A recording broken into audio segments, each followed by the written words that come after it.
Bismillahirrahmanirrahim. Assalamu alaikum. My name is Hassan and today we are going to center align widgets or elements in container in Elementor WordPress. Before starting work, it's my request, please subscribe my channel. Thank you. Now back to our work.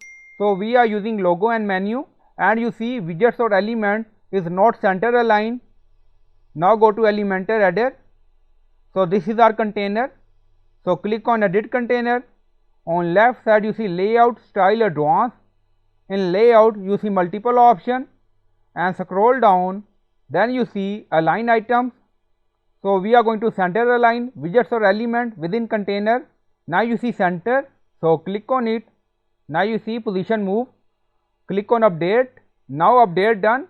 Go to website page. Now refresh the page.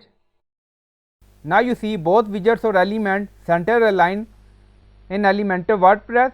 So I hope you like this video. Please like, comment, share, subscribe. Thank you for watching.